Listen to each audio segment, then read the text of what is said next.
Pour que tout soit parfaitement clair, pour nos auditeurs, je crois qu'il faut rappeler quelque chose d'essentiel.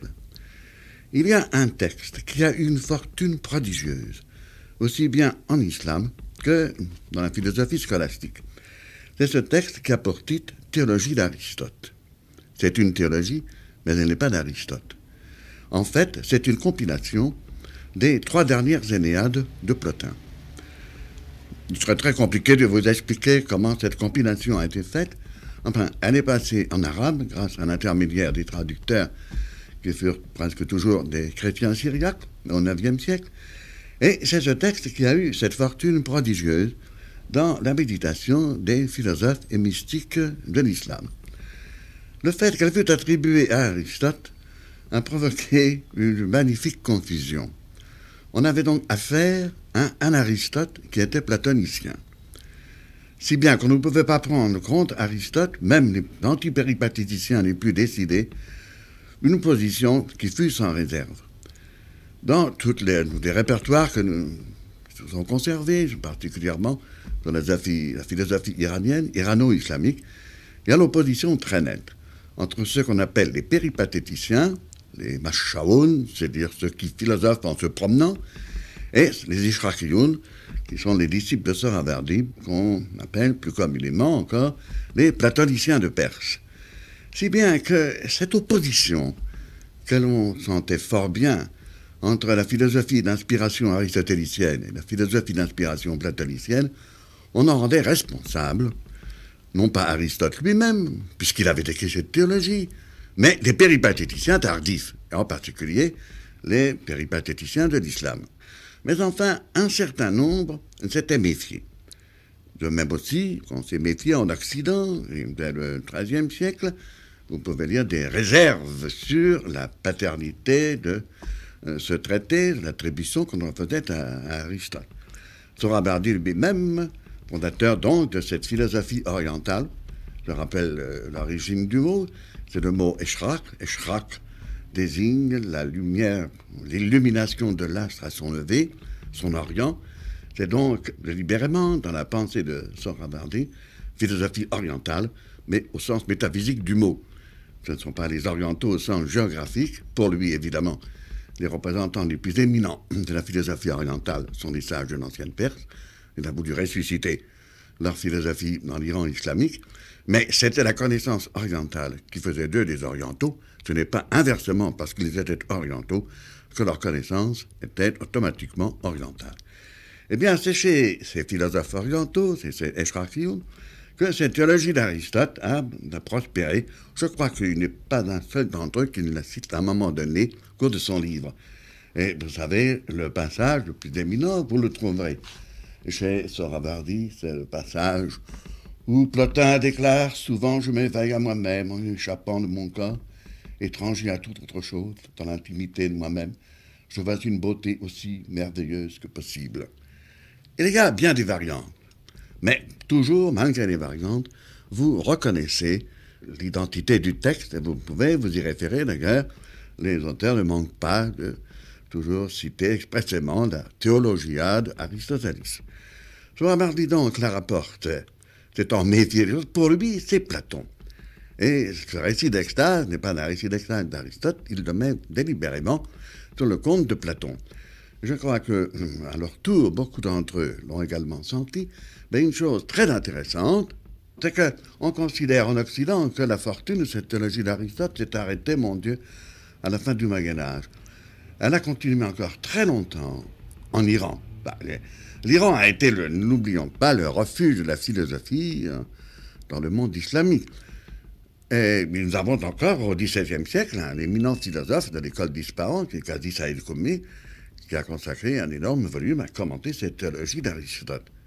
Nous avons donc là vraiment le livre de base de ce que nous pouvons appeler le platonisme iranien, un platonisme fortement coloré depuis le début par l'influence de Sohravardi, qui avait voulu ressusciter la philosophie de la lumière et des ténèbres, des sages de l'ancienne Perse. Nous avons une sorte de platonisme, néoplatonisme zoroastrien.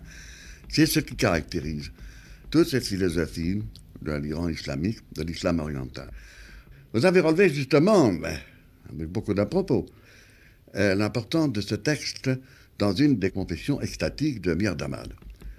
Mirdamad, c'est un grand maître à penser de l'école disparante, de toute la philosophie contemporaine de la Renaissance safavide depuis le XVIe siècle. Son influence d'ailleurs dure encore jusqu'à nos jours. C'est toute une philosophie traditionnelle parfaitement vivante. Et comme vous avez vu, j'étais très sensible à cette différence de tonalité chez deux grandes personnalités mystiques, réagissant de façon très différente à la méditation de ce texte. Chez Sohrawardi, chez Oleshra, c'est vraiment une tonalité qui s'accorde avec celle de l'extase plotinienne. C'est une exultation de joie, une pénétration triomphale dans les cieux, dans les sphères de lumière. Oh, le mystique redescend, nostalgique, espérant pouvoir renouveler prochainement cette expérience merveilleuse. Ce qui est frappant chez Mirdamad, c'est au contraire une aura de tristesse très profonde. Il emploie cette magnifique expression, cette immense clameur occulte. Dans mon âme, vous voyez, c'est fort important. Il ne faut pas se représenter cette philosophie traditionnelle comme quelque chose de monolithique, d'uniforme, de monotone.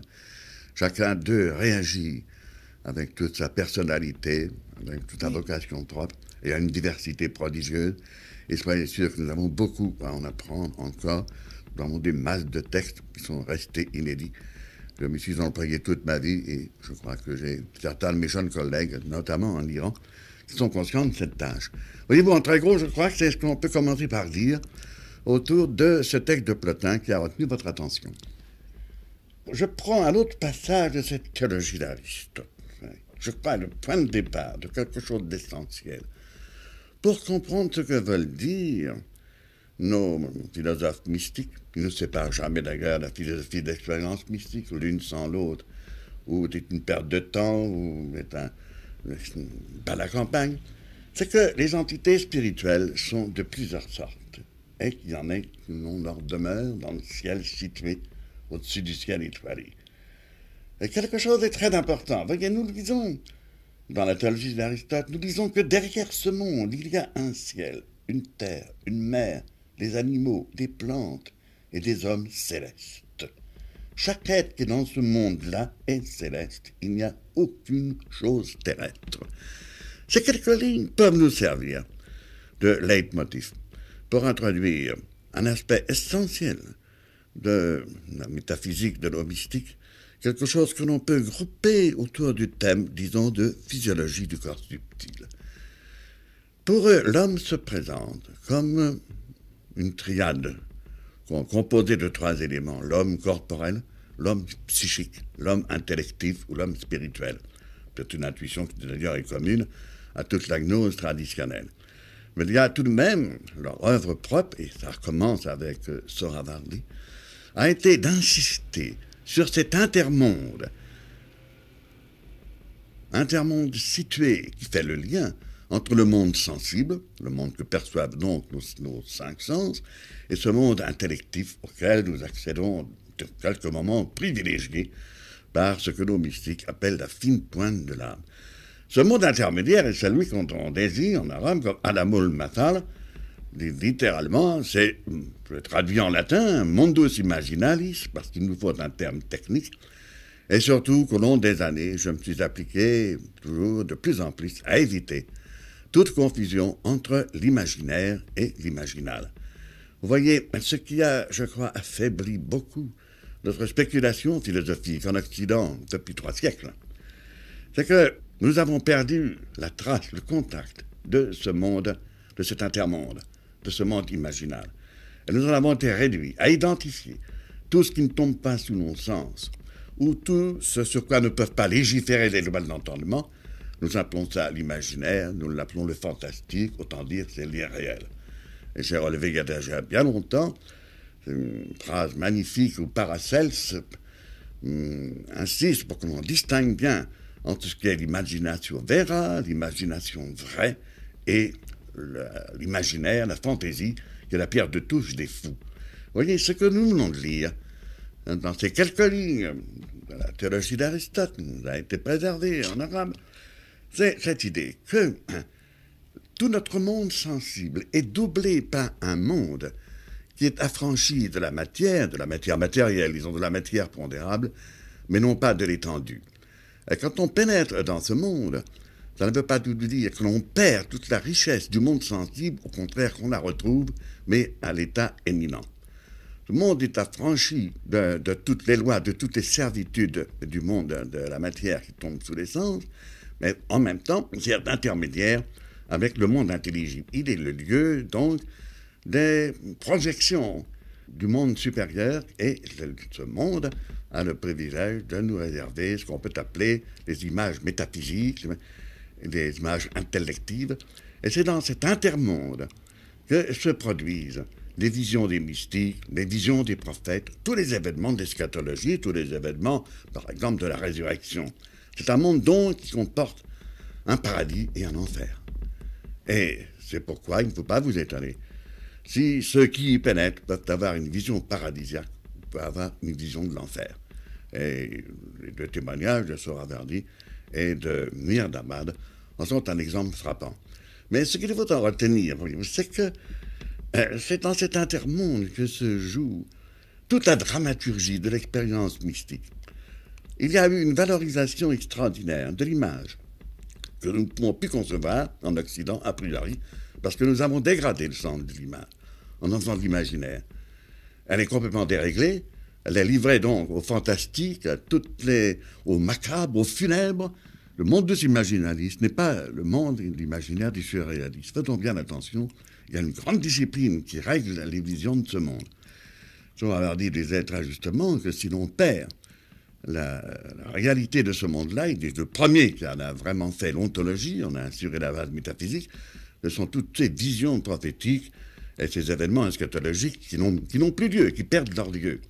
Et donc, pourquoi? Vous voyez la différence profonde avec les prémices banales, les prémices ordinaires de nos philosophies classiques. Et ce ne sont pas les tentatives actuelles qui contribueront tant soit peu à la restauration de cet intermonde, au contraire. Je crois qu'ils ne font qu'accentuer le voyage aux enfers qui nous est ménagé dans cet intermonde. Alors, un des grands maîtres, cette métaphysique du monde imaginal, à côté de Sohravardi, c'est Ibn Arabi. Et c'est pourquoi, j'ai fait, il y a déjà une quinzaine d'années, il va y avoir une seconde édition d'ailleurs, consacrée tout un livre à ce thème qui a pour titre « L'imagination créatrice dans le soufisme d'Ibn Arabi ». C'est un livre qu'il faut absolument lire du point de vue que nous sommes en train de traiter maintenant. Il y a des récits extraordinaires d'Ibn Arabi, de cette pénétration dans le monde imaginal, un monde parfaitement réel, plus réel même que notre monde sensible. Et c'est dans ce monde qu'est introduit le mystique au cours de ses visions. C'est le monde dans lequel nous pénétrons, dans un pauvre petit rez-de-chaussée, même je dirais dans le sous-sol, hein, au cours de nos songes, de nos plus beaux rêves. Mais, comme le dit Ibn Arabi, c'est le monde auquel s'éveille celui qui meurt. Et c'est justement uniquement ce monde que nous pouvons comprendre et concevoir. Les récits, toutes les informations concernant la vie posthume de l'être humain, et si nous en sommes dépourvus, tout cela n'a plus de sens, tout cela n'est plus qu'un conte, du mauvais roman. Voyez donc l'importance de tout cela. C'est là aussi, c'est dans ce monde que se fait l'apparition, la concrétisation de la figure divine. Jamais l'homme, un être humain, ne peut avoir de contact, d'entretien de face à face avec le Dieu en soi, que ce soit Ensof des kabbalistes, c'est la vérité permanente. Vous voyez, je pourrais vous faire saisir ça d'un contraste, c'est ce contraste qui domine tout mon livre sur l'Ibn Arabi. La réponse faite à Moïse, aussi bien dans la Bible que dans le Coran. Les textes se retrouvent avec une identité extraordinaire. Moïse demandant à contempler, à la vision de la face divine, et cette réponse qui lui est « Tu ne me verras pas. Personne ne peut voir Dieu sans mourir. » À côté de cela, nous avons un hadith extraordinaire, qu'on appelle le hadith de la vision, hadith sur Roya, où le prophète raconte « J'ai vu mon Dieu sous la plus belle des formes. » La description est somptueuse, enchanteresse, et elle a été méditée de siècle en siècle. Oh, tous les apports métaphysiques et mystiques, tout ce qu'on a pu dire autour de cette vision est extraordinaire. Mais vous voyez le contraste. Et là, je crois, peut-être dans ce contraste, nous saisissons même le secret, le paradoxe de l'expérience mystique. Le Coran, le livre dont le prophète est le messager, qui lui est dicté par l'ange, enregistre la réponse à Moïse, tu ne me verras pas. Et cependant, nous avons cette affirmation du prophète, j'ai vu mon Dieu sous la plus belle des formes. Celui qui a compris le contraste, le paradoxe, et qui comprend où se glisse la solution du paradoxe, je crois que celui-là a tout compris. Alors, de quoi s'agit-il? Ça implique donc la nécessité d'une théophanie. Ça implique la nécessité d'une manifestation divine qui n'est jamais une incarnation, jamais un ensevelissement dans l'histoire. Cette historicité que poursuivent avec tant d'acharnement nos pauvres penseurs de nos jours, c'est toujours quelque chose qui se passe dans l'intermonde. Mais dans cette théophanie, dans cette visibilité paradoxale, s'institue justement cette relation inouïe entre un Seigneur, un Dieu personnel, et celui dont il est Dieu. C'est pour celui-là que Dieu se manifeste sous telle ou telle forme. Et la divinité ne peut se manifester que sous une forme qui corresponde à l'aptitude, à la préparation de celui à qui elle se manifeste. Vous voyez, il y a un lien, une solidarité, une interdépendance extraordinaire entre le Dieu manifesté dans la croyance ou dans l'extase et celui à qui il se manifeste. Ibn Arabi a là-dessus des pages magnifiques. Et c'est pourquoi ce sont des pages qui sont en consonance extraordinaire avec les plus beaux distiques d'un mystique que vous connaissez certainement, qui est Angelus Silesius. Angelus Silesius disant « Dieu ne peut vivre sans moi un instant. Je sais que si je meurs, il faut qu'il rende l'âme. » Qu'est-ce que ça veut dire? Ça ne concerne pas le Dieu en soi, la divinité, le Seigneur des seigneurs, le mystère des mystères. Nous ne pouvons pas atteindre le secret. Ça concerne ce face-à-face, cette relation personnelle, l'interdépendance entre le Dieu qui se manifeste à moi parce qu'il veut se manifester à moi en raison de l'aptitude ou de la capacité que j'ai acquise, cette théophanie qui correspond à mon être prééternel. Et c'est ce qui fait, voyez-vous, que je suis investi de la responsabilité de cette théophanie, de cette manifestation. Il y a un lien d'interdépendance entre les deux. Et si nos contemporains pressentaient un peu le mystère et le secret que nos grands théosophes mystiques comme Ibn Arabi ont voulu exprimer, tout l'aspect des problèmes change. Nous parlons toujours de la mort de Dieu, sans nous aviser que ce n'est pas la mort de l'homme qui va s'en suivre, mais que c'est la mort de l'homme qui précède. Voyez-vous, il y a un tel lien d'interdépendance, et je crois que c'est le fondement, j'ai insisté bien souvent là-dessus, d'une chevalerie mystique. L'homme est responsable de son Dieu et de la mort de son Dieu. L'homme est un partenaire de combat de son Dieu qui combat avec lui, pour lequel il combat, et chacun a besoin du service de l'autre. C'est le sens magnifique de la prière. Vous direz, mais alors à quoi bon la prière? Mais c'est justement parce qu'il en est ainsi que la prière est à la fois une prière de Dieu et une prière de l'homme. Vous voyez, je crois que je vous dis là tout l'essentiel sur certains aspects de cette haute mystique sur laquelle j'ai beaucoup écrit, mais je crois qu'il faudra beaucoup de temps pour que ça pénètre dans le minimum de personnes informées et de chercheurs à la quête de ces choses. Je crois que ce que vous évoquez à propos de Platon ne peut pas être isolé, en somme, de toute la destinée du néoplatonisme. Par exemple, chez Sohrawardi, mais les développements sont tellement proches de Proclus, sans que l'on puisse dire qu'il ait connu tel ou tel texte de Proclus, n'est-ce pas? Ça nous entraîne très très loin. Et comme vous le savez, il y a entre Platon et Proclus, tous deux néoplatoniciens, il y a tout de même une très grande marge considérable. Ça serait un aspect nouveau que d'envisager ça. J'ai essayé d'ailleurs de le faire récemment, mais ne l'oubliez pas non plus ce qui se produit lorsque la pensée plotinienne est organisée et interprétée par un homme comme Proclus, qui restaure toute la théogonie, toute la religion hellénistique de manière géniale, profonde, comme personne ne l'a fait d'autre. Et d'autre part, lorsque le plotinisme pénètre dans le cercle de la pensée abrahamique. Il y a quelque chose de commun entre les réactions plotiniennes dans la philosophie juive. Chez les kabbalistes, ils ne sont pas des néoplatoniciens, mais enfin, chez qui vous en trouvez des traces. Il y a quelque chose de commun dans les traces également de ce plotinisme chez les penseurs de l'islam. pour trouver penseurs et mystiques. Trouver également à comparer, je crois, dans le domaine de nos mystiques chrétiens. Mais ça, je dois dire que c'est une recherche comparative qui n'a même pas été encore tentée. C'est un rêve de l'avenir, non seulement un rêve, mais je crois que c'est une tâche qui s'imposera à nous si nous voulons retrouver vraiment les sources, les voies de notre spiritualité et faire face à tous les problèmes qui nous accablent aujourd'hui.